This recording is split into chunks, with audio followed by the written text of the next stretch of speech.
Without the support of our community, we just wouldn't exist.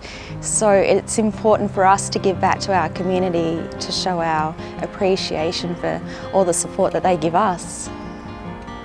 This drought has started to affect not just agriculture, but the community as a whole. There was lots of handouts physically, but we started to see that maybe people weren't getting looked after mentally.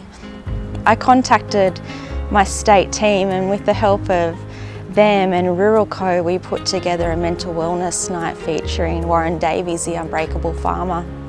The idea was to bring the community together in a stressful time and come together as a community, share a meal, a couple of drinks. The whole objective was to give them a safe space to be able to share their own stories. People say to me that it was the first time that they felt that it was okay for them to open up about their struggles, and for me, if we just helped one person's mindset that night, then what more could we have asked for?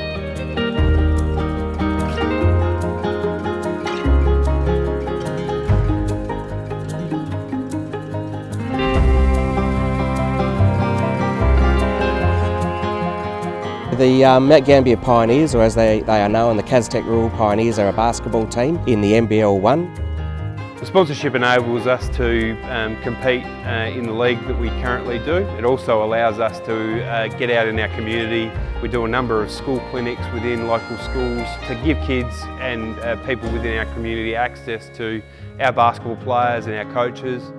Our involvement with the Pioneers, we've made it to be associated with Lifeline. We have a relationship with Caztech, or have had a relationship with Caztech since 2016. The Caztech Lifeline game each year raises funds from the auctioning of the singlets, and that money gets donated towards our local community and our local Lifeline centre. Lifeline is very important in our community here in the southeast, and they do a wonderful job, and just by us being able to help in the small way that we do each and every year enables them to get more volunteers. Because suicide is a community concern, it does require a community response, and Craig and Chris recognise this and are very supportive of our life-saving service, and we couldn't be more appreciative.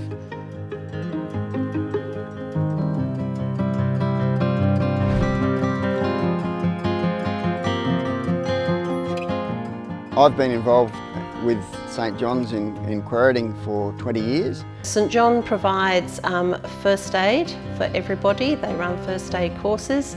We provide a pre-hospital care and transport service, and we provide emergency services for accidents. We get out and about on weekends doing football rosters. We get out to do training sessions and also for emergencies. It's great to have the ambulance here on game day because, for the safety of the players, it's very important to have somebody who can look after them straight away, tend to any emergencies that we have, take them to hospital if need be, which often happens.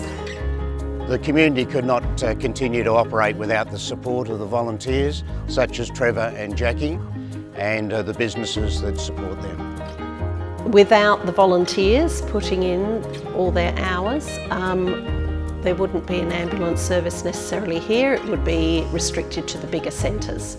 When you've got a little sub-centre that does 858 volunteer hours so far this year, that means that the outcomes for the community are much better.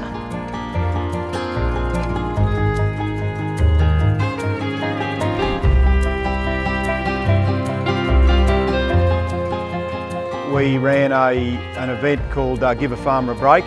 It was just an opportunity to get everyone together, listen to a few people that had some key stories.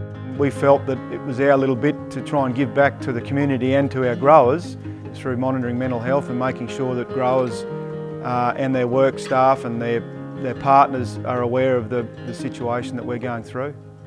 If they are having a tough time, that they're not actually the only people that are doing it tough. And I think it was good just for people to come in, have a chat, let their hair down a little bit and enjoy the night. Yeah, we had great feedback. I mean, we had 165 people attend.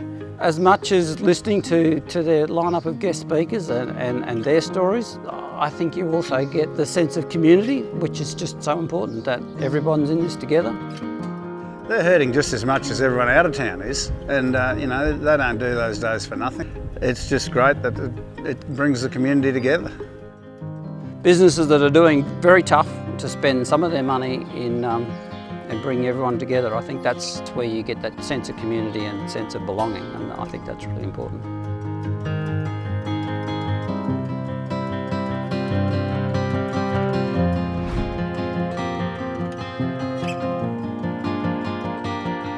It was just by sheer chance that a mate of mine was tagged in a Cows of Cambodia Facebook post. I thought this could be a fantastic charity to be involved in, sort of personally and also for the business, because I could see that what he was doing was literally changing lives in a country that needs help. Cows of Cambodia is basically an organisation that instead of loaning money, loans cows. In a nutshell, what we do is we take a pregnant cow, loan it to a poor family, and then they get to keep the baby. We take our cow back when it's old enough, and then we give it to the next family. So the way we sort of raise funds and I guess help the charity at a store level is we've sort of aligned ourselves with a few key suppliers. So from day one, Bowring has said, yep, we want to be involved in this, we're happy to support you guys. Every drum of cattle drench sold from the Ankare range, an amount of money with a sticker on the drum, that goes to the charity.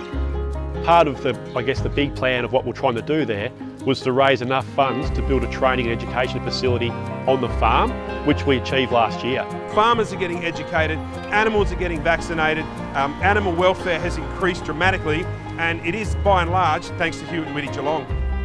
We're looking to sort of inject some more cattle into the program sort of in the next 6 months. Just be great, we can help more families and keep helping families.